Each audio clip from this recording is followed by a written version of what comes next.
오늘 예배에 참석하신 교우 여러분들께 좋으신 주님의 은총이 함께 하시기를 빕니다. 제자들이 주님께 말합니다. 5절, 우리에게 믿음을 더하여 주십시오. 이런 기도는 우리도 종종 합니다. 우리의 믿음이 강하게 해주십시오. 우리의 믿음이 성장하게 해주십시오. 우리에게 믿음을 더하여 주십시오. 가끔은 예수님의 장성한 분량에 충만하도록 우리의 믿음을 키워주십시오. 그런 기도를 합니다. 그러니까 오늘 제자들도 어떤 이유에서건 자기들의 믿음이 지금보다는 더 나아졌으면 좋겠습니다 라고 청하는 거예요. 이런 얘기를 왜 했을까요?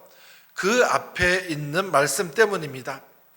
1절부터 4절까지는 실족하는 일과 용서에 관한 말씀이 있습니다. 어떤 사람을 실족하게 한다면, 실족이 뭔지 알죠?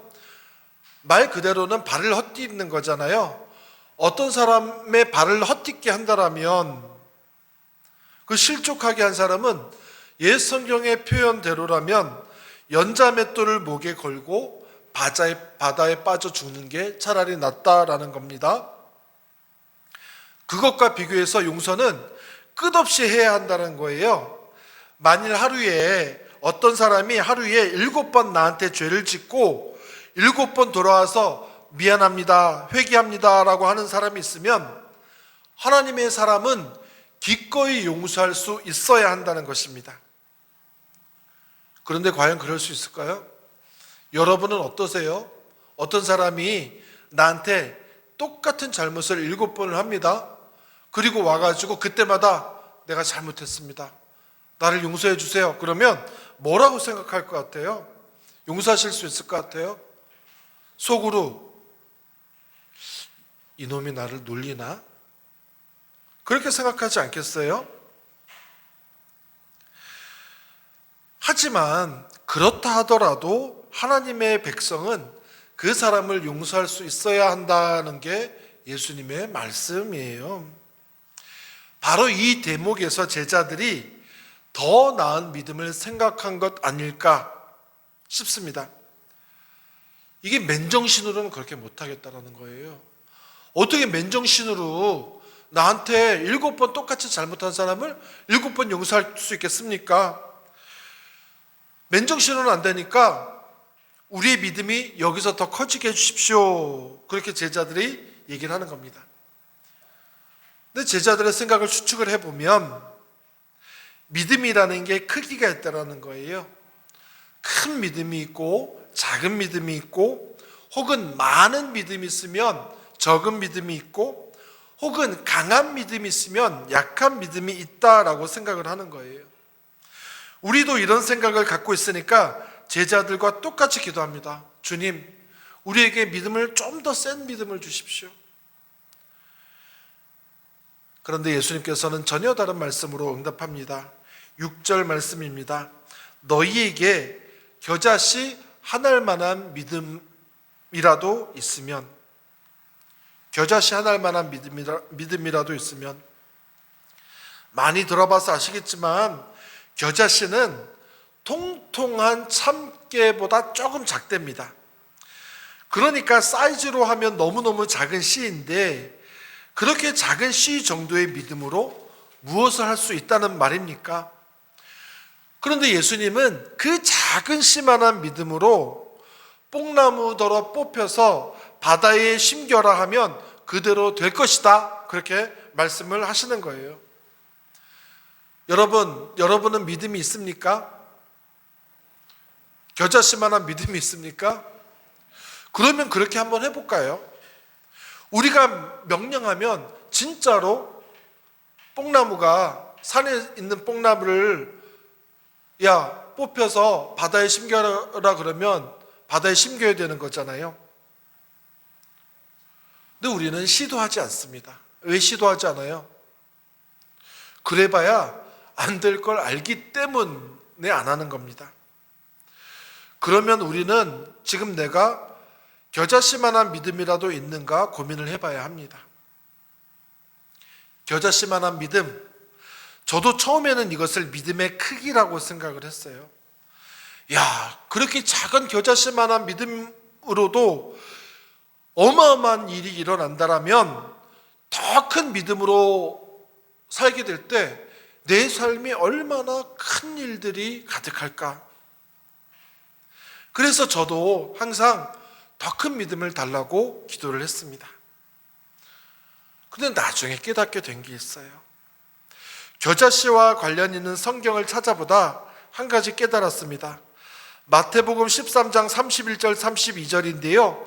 우리 다 같이 한번 읽어볼까요? 한 목소리로 시작.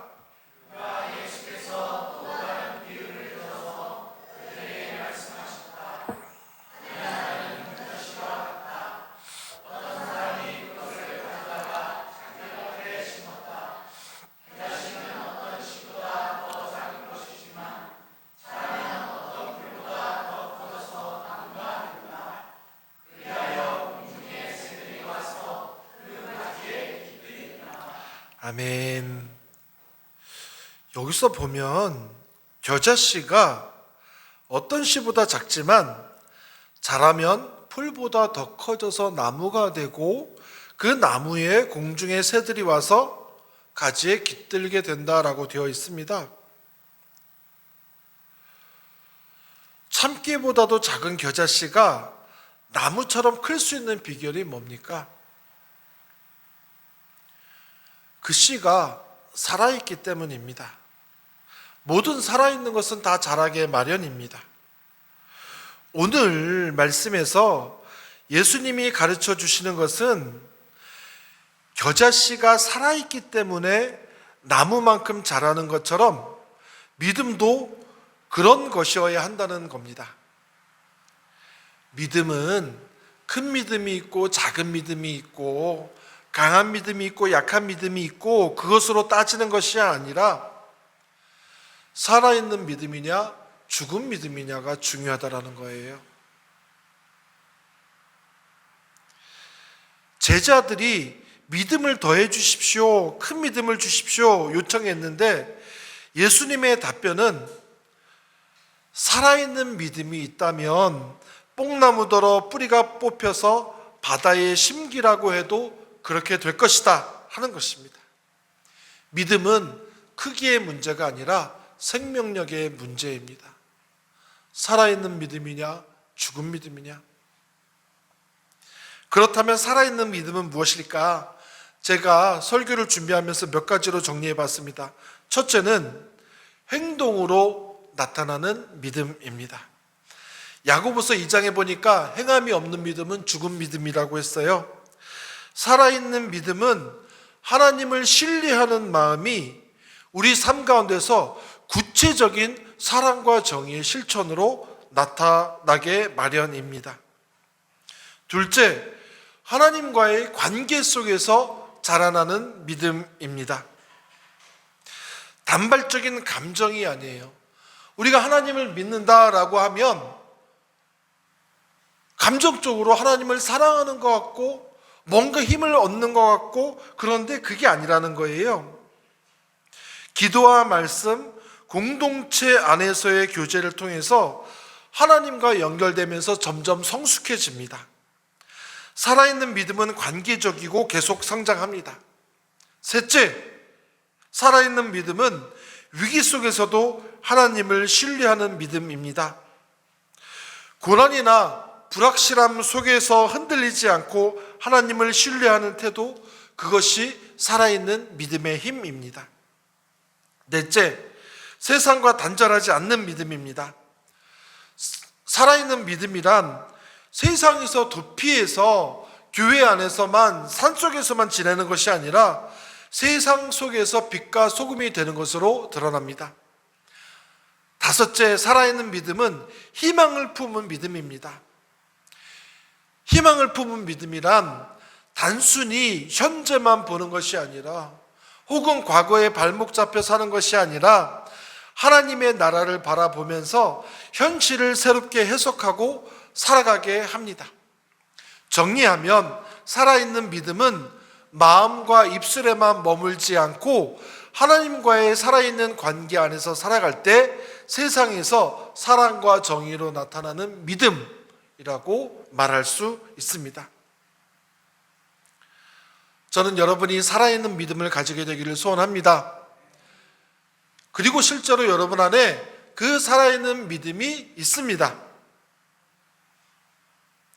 있습니다. 여러분, 그 믿음을 가지고 뭐 하면서 살고 싶으세요? 로또 1등, 어마어마하게 큰 집, 창고에 가득한 돈, 높은 권력, 좋은 차, 그런 것일 가능성이 많습니다. 그런데 예수님이 말씀하시는 건 그게 아닙니다. 6절을 한번 다시 보겠습니다. 6절 다 같이 한번 읽어볼까요? 시작.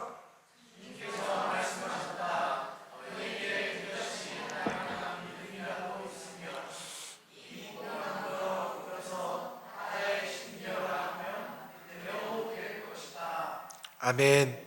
여기서 그대로 될 것이다는 옛 성경에서는 순종하였으리라 라고 번역을 하고 있습니다. 순종입니다. 자, 다시 앞으로 돌아가면 예수님이 용서하시는 장면, 용서를 말씀하시는 장면이 나오거든요. 하루에 7번 너에게 잘못한 사람을 7번이라도 똑같이 용서를 해줘야 된다라고 하는 거예요. 그러자 듣고 있던 제자들이 요청합니다. 더 큰 믿음을 주십시오.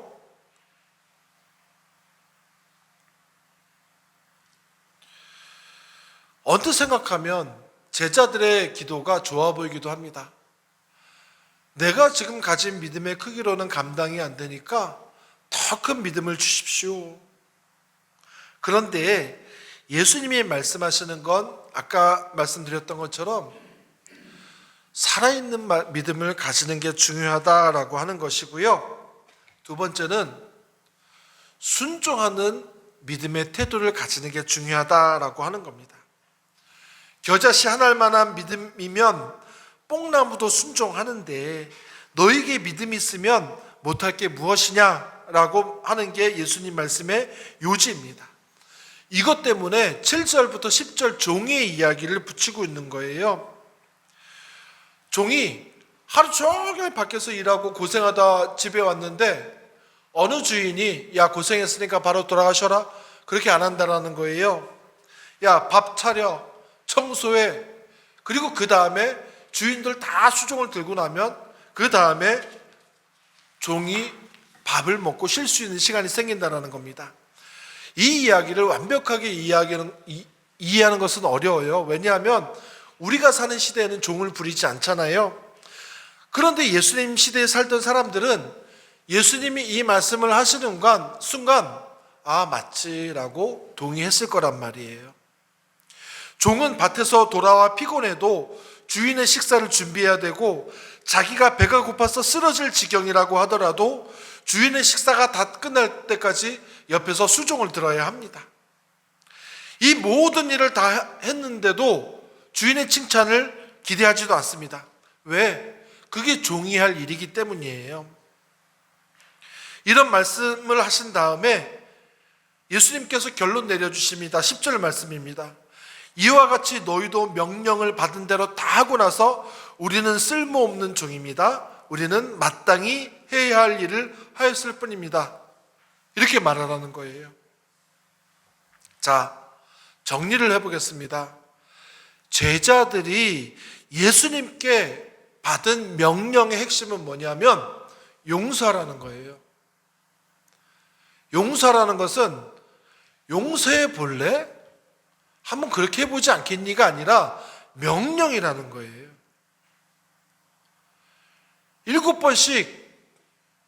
7번씩이라도 용서하라라고 하는 겁니다. 이놈이 나를 갖고 노네? 그러지 않을까 싶은데 예수님 말씀은 아니야. 그래도 용서해야 돼 하시는 겁니다. 근데 이 말씀을 따라도 좋고 따르지 않아도 좋고는 아니라는 겁니다. 무조건 따라야 된다는 거예요. 명령이기 때문입니다.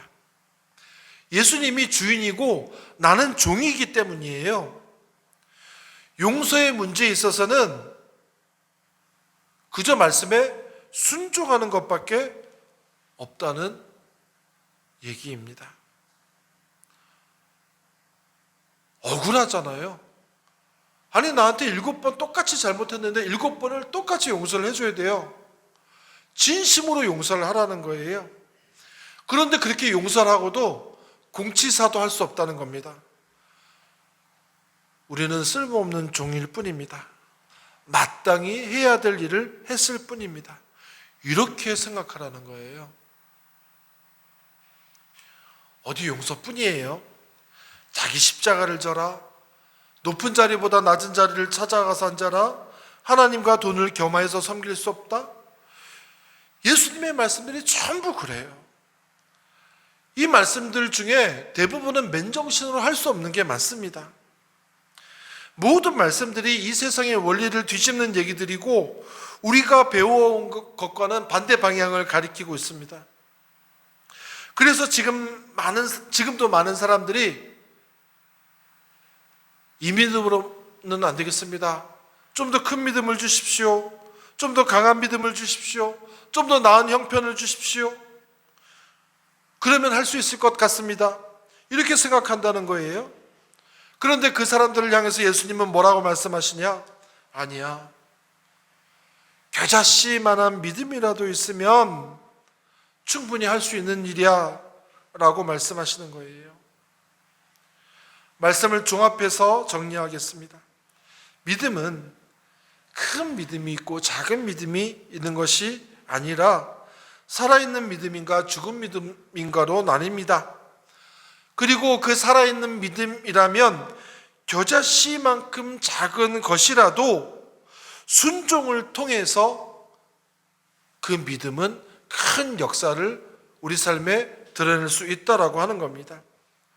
그리고 그 명령에 다 순종하고 나서도 우리는 쓸모없는 종일 뿐입니다. 우리는 마땅히 해야 할 일을 하였을 뿐입니다 라고 말하는 것, 이것이 제자의 길이라는 것입니다. 여러분, 성찬의 의미가 그거예요. 오늘이 세계 성찬주일인데요, 성찬의 의미가 뭐냐 하면 그 성찬이 어디에서 이루어졌느냐? 제자들이 다 예수님을 부인하고 배신하고 심지어는 저주까지 하면서 십자가에 달리시기 전에 뿔뿔이 흩어졌잖아요. 예수님이 십자가에서 돌아가십니다. 그리고 3일 만에 부활하십니다. 제자들에 앞서서 먼저 갈릴리로 가셨어요. 갈릴리로 가셨는데 제자들이 저기 멀리서 고기 잡고 있는데 예수님은 강변에서 물고기 잡아가지고 굽고 계시는 거예요. 그리고 제자들에게 와서 아침 먹어라 이렇게 말씀하십니다. 그게 성찬이었어요. 제자들이 아침을 먹으러 왔는데요, 너 왜 나 배신했어? 너 왜 나 부인했어? 너는 왜 나를 저주했어? 그렇게 책망하지 않으셨다라는 거예요. 밥을 먹이면서 그래도 너는 내 제자다, 그래도 너는 내 사람이다, 끝까지 사랑을 보여주신 것, 그것이 성찬의 의미라고 하는 것입니다. 이번 추석 때 여러분 뭐 하시겠어요? 용서할 수 있는 저와 여러분이 되었으면 좋겠습니다. 예수님이 끝까지 우리를 사랑하신 것처럼, 용서하신 것처럼 우리도 7번씩 7번 용서할 수 있는 저와 여러분이 되었으면 좋겠습니다. 저도 그럴 예정입니다. 이번 추석 때는 정말 용서할 수 있는 믿음, 살아있는 믿음을 달라고 저도 간절히 주님께 기도하고 있습니다. 여러분, 그 겨자씨만한 믿음이 우리에게 있기를 소원합니다. 그래서 용서의 사람으로 살아가는 저와 여러분이 되기를 간절히 축복합니다. 우리 잠시만 말씀을 기억하면서 또 결단하면서 기도하겠습니다. 주님, 저에게 겨자씨만한 믿음, 살아있는 믿음을 주십시오. 그것으로 말미암아 용서할 수 있는 은혜를 허락하여 주십시오. 지옥 가운데 사는 것이 아니라 용서를 통하여서 내가 먼저 하나님 나라를 경험하게 해 주십시오. 우리 잠시 말씀을 묵상하며 기도하겠습니다.